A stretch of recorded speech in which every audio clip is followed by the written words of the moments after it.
Okay, picture this. You wake up, and before you've even had your first sip of coffee, your digital life is completely sorted. Your morning cab? Booked. Groceries? Ordered. The absolute cheapest flight for your upcoming trip is locked in. Oh, and all those routine emails?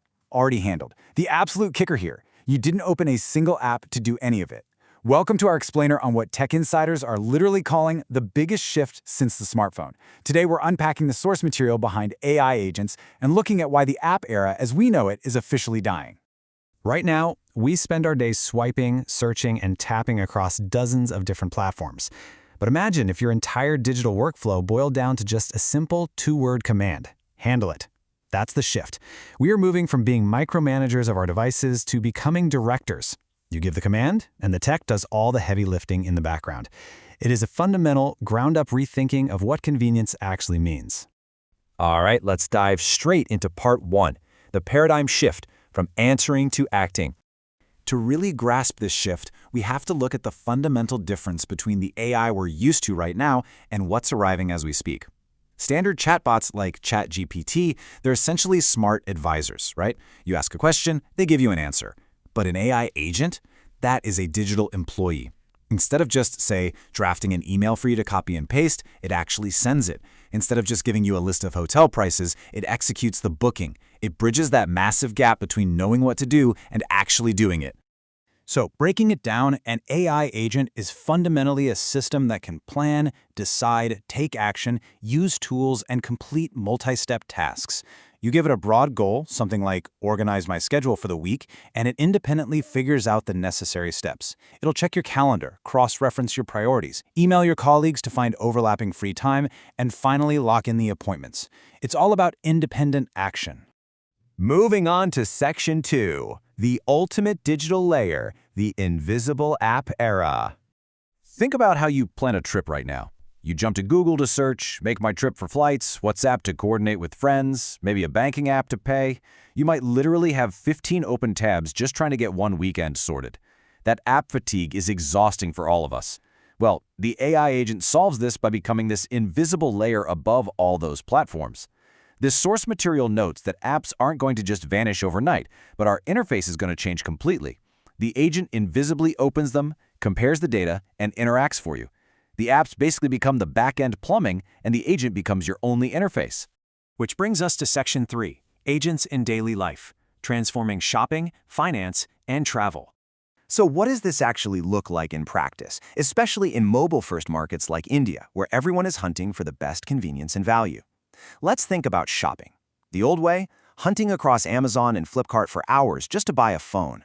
The agent way, you just say, find the best phone under 25,000 rupees, and it instantly factors in exchange values and bank discounts for you. For finance, instead of manually tracking spending across 5 different banking apps, you simply tell your agent to reduce your monthly expenses. It actively hunts down those sneaky subscriptions you forgot you were paying for and auto-suggests savings. It turns these complex, multi-app nightmares into single, easy conversations. Let's map out a travel scenario step by step to really see the magic here. Imagine you're planning a budget family trip. Step 1, you state your goal. Plan a Goa trip under 40,000 rupees for 3 days. Step 2, the agent completely takes over. It compares flights, checks hotel reviews, factors in local transport, and even cross-references the weather to build your itinerary. Step 3 is execution. You just give a thumbs up and it handles the actual bookings. It literally turns hours of stressful browser tab juggling into a 5-second review. And the applications go way beyond just buying things or booking flights. Consider a prompt like, teach me class 12 physics and Hindi with daily practice. This perfectly shows how active technology is going to transform education. It turns an AI from a simple search engine into a highly personalized, action-oriented tutor. It doesn't just give you a textbook chapter to read. It structures your daily practice. It adapts to your language. It matches your pace. It actively manages the learning journey. Okay, but here's where things get complicated. Section 4, the ultimate trust test, when AI decides for you. Because when an AI is doing more than just talking, when it is actually out there taking action, who truly controls the decisions? The stakes here are severe.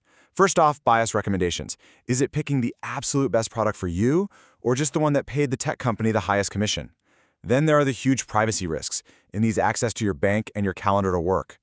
And what about operational mistakes? A wrong chatbot answer is harmless, right? But an AI making an incorrect bank transfer or sending a disastrous email to a client, that has massive real-world consequences. Add in the broader societal impact of job automation, and the risk landscape gets very, very complex. Which leads us to a pretty powerful realization based on the sources. The future is not just about smarter AI. It has to be trustworthy AI.